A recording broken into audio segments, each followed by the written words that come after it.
hiiraan oo ahayd meeshii hadda sharaaradda ugu adag ay ka bilaabatay dawladdu waxay ku tagtay hiilo ay u helinayso shacabkeedii oo go'aan gaaray inay iska celiyaan oo dad mas'uuliyiinihii ay banaanka u baxeen oo ay go'aan ku gaareen nimankaas inay waajahaan oo la diriraan waxaan u aragnay marka inay lagama maarmaan tahay maanta fursadaas in laga faa'iideysto maadaama shacabkii ay fahmeen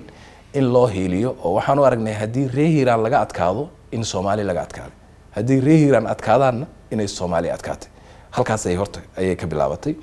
waxay saldhig u noqdeen oo reer hiiraan ay saldhig u noqdeen dhammaan ciidamadii kale ee hadda uga sii gudbi doona dhinaca galguduud inay ayaga ku degaan oo ay soo dhaweeyaan oo ay saldhig noqdaan waxay reer hiiraan dabcan wax ka xoreeyaan oo ugu tagay aadan yabaal ayagoo jooga kuwii feerfeer ka soo dhaqaaqay marka waxay dawladdu ay u aragtay inay priority maxaa jira dadkii baa diyaarsanaa annaguna waxaan u aragnay haddii xilligaa loo kaadiyay nimanka dadkaas inay baabi'inayaan kadibna inay dadkii Soomaaliyeed gumaysiga ay ku sii haynayaan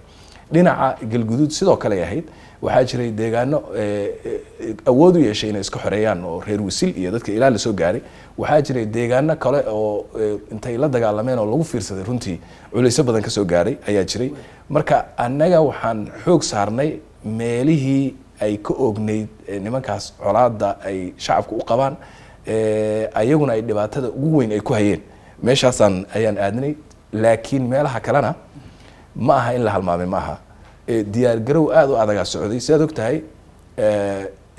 dhulkan hadda dagaaladu ka socdo waa dhul banaan inta badan waa area ay sahlan tahay in durbadiiba nimankaas la isku hadii loo soo jeesado laga xoreeyo laakiin Jubbaland oo kale waa dhul hawd ah wabi ah wada duur ah waxay u baahan tahay diyaar garow ka weyn midka hadda aan u sameynay deegaanadan already hadda wax walba uu dhameystiran yahay waxaan rajaynayaa inay si degdeg ah bishan gudaheeda inay uga bilaabato bakool waan anagoo bilownay oo ciidamadii qaar geynay oo hawshii geynay oo xogaa yar shaqaaqo yar oo ka dhacday magaalada Baydhabo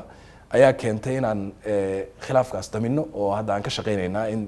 ay si degdeg ah iyadan u bilaabato marka dalka oo dhan waa laga xoreynaa